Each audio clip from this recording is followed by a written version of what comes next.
20 years of excellence. Sun International Institute of Tourism and Management.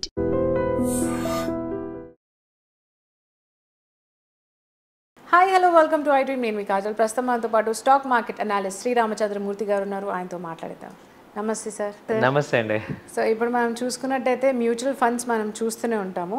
So mutual ఫండ్లో invest చేయాలంటే top 5 best mutual funds ఒకవేళ నేను అడిగితే మీరు ఏది సజెస్ట్ చేస్తారు?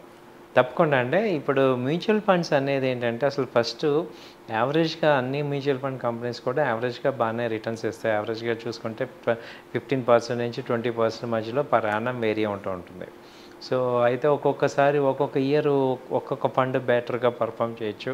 నెక్స్ట్ ఇయర్ అది తగ్గిన ఇంకో దానిలో అవుతుంది. అలా ఓవరాల్గా చూసుకుంటే ఇప్పుడు లాస్ట్ 4-5 ఇయర్స్ నుంచి కూడా టాప్ బెస్ట్ ఏ ఫండ్స్ ఉన్నాయి.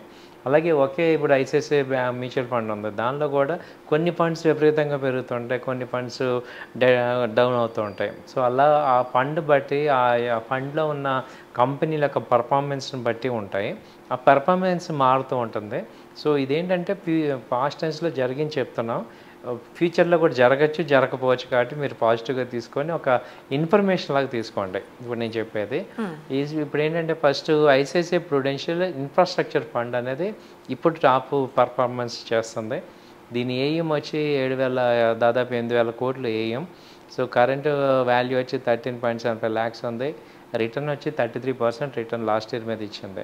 సో ఇందులో మినిమం ఇన్వెస్ట్మెంట్ వచ్చి 500 నుంచి కూడా ఇన్వెస్ట్ చేసుకోవచ్చు. ఇది ఓపెన్ ఎండ్ ఫండ్ అనమాట. ఐసిఐసిఐ ప్రుడెన్షియల్ ఇన్ఫ్రాస్ట్రక్చర్ ఫండ్ ఇది. దాని తర్వాత చూసుకుంటే SBI PSU fund. PSU funds అంటే పిఎస్యు బ్యాంక్స్ వాటిల్లో ఇన్వెస్ట్ చేస్తారు ఇది. సో లాస్ట్ 3-4 ఇయర్స్ నుంచి పిఎస్యు బ్యాంక్స్ మంచి ర్యాలీ నమోదు చేస్తున్నాయి, వాటి ప్రాఫిట్స్ బాగా వస్తున్నాయి. ఇది కూడా ఏఎం వచ్చి 5,000 కోట్లు ఏఎం ఉంది. అలాగే కరెంట్ వాల్యూ వచ్చి 13.42 lakhs ఉంది. అలాగే ఇప్పుడు రిటర్న్ వచ్చి 32% రిటర్న్స్ దాకా ఇచ్చారు. సో ఇది కూడా ఓపెన్ అండ్ ఫండే. సో దీనిలో కూడా మీరు 500 నుంచి కూడా ఇన్వెస్ట్ చేసుకోవచ్చు. ఇది రెండో కంపెనీ.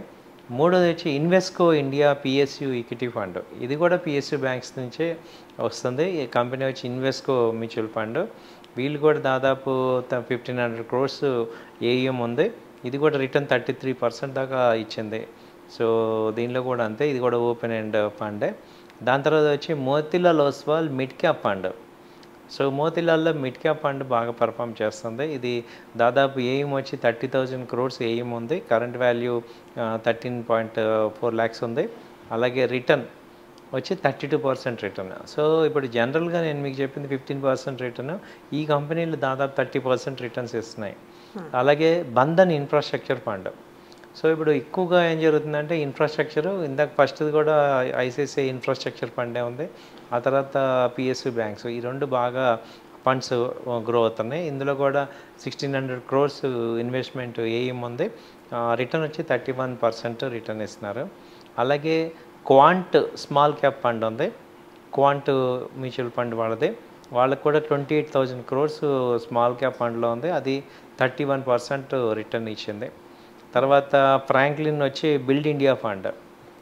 ఇది వచ్చి 2,700 crores ఏఎం ఉంది. సో వీళ్ళు కూడా 30% రిటర్న్ ఇచ్చారు.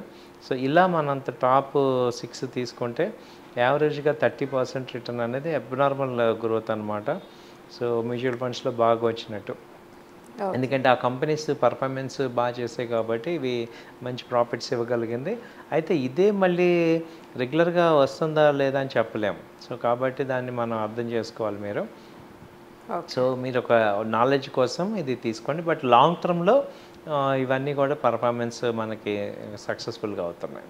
ఓకే. సో చాలామంది బేసిక్గా ఏంటంటే మ్యూచువల్ ఫండ్స్లో ఇన్వెస్ట్ చేయాలంటే ఎందులో ఇన్వెస్ట్ చేయాలి అని చాలా కన్ఫ్యూజ్ అవుతారు. So this information I think this will be helpful. అవునండి, దిస్ ఇన్ఫర్మేషన్ అవునండి హెల్ప్ఫుల్. చాలామందికి ఏంటంటే దీనిలో ఎంత ఇన్వెస్ట్ చేయాలి, ఎక్కడ చేయాలి, సో అని చూసుకుంటారు. మీరేంటంటే ఈజీ వే ఏంటంటే మీకు 500,000 నుంచి కూడా ఇన్వెస్ట్ చేసుకోవచ్చు. ఎస్ఐపి మోడ్ ఉంది, అంటే మంత్లీ ఎస్ఐపి లాగా చేసుకోవచ్చు. అలాగే మీ బ్యాంక్ అకౌంట్లోనే మీకు మ్యూచువల్ ఫండ్ కూడా ఇప్పుడు ప్రతి బ్యాంకు మ్యూచువల్ ఫండ్స్ ఆఫర్ చేస్తున్నాయి. సో వాటిల్లో కూడా మీరు బయింగ్ చేసుకోవచ్చు. తర్వాత మ్యూచువల్ ఫండ్లో డైరెక్ట్ అని ఉంది, గ్రోత్ అని ఉంది. డైరెక్ట్ అంటే ఏంటంటే ఇప్పుడు మనం థర్డ్ పార్టీ నుంచి తీసుకోవటాన్ని డైరెక్ట్ అంటాం. గ్రోత్ ఫండ్ అంటే మనం మనమే డైరెక్ట్ కంపెనీలో ఇన్వెస్ట్ చేయటం. దానివల్ల ఏంటంటే కమిషన్స్ అవన్నీ ఉండవు. కాబట్టి మీకు నాలెడ్జ్ ఉండి ఓకే ఈ కంపెనీ బాగుందంటే ఆ కంపెనీ వెబ్సైట్కి వెళ్ళిపోయి మనం డైరెక్ట్గా పర్చేస్ చేసేయచ్చు. ఇప్పుడు మీరు నచ్చినవి ఏవైనా ఉంటే ఆ ఇన్వెస్కో సపోజ్ అని అనుకోండి, invesco.com కొట్టేసి ఆ ఇన్వెస్కో మ్యూచువల్ ఫండ్స్ ఉంటాయి, వాటిలో సెలెక్ట్ చేసుకొని ఏ ఫండ్ కావాలి, ఎంత ఎస్ఐపి చేసుకోవాలంటే వాళ్ళు మీకు డైరెక్ట్గా చేసేసుకోవచ్చు. దానివల్ల మీకు ఏంటంటే ఎక్స్పెన్సెస్ రేషియో బాగా తగ్గుతుంది. లాంగ్ టర్మ్లో ఏమవుతుందంటే మీకు మంచి అసెట్ క్రియేట్ అవుతుంది.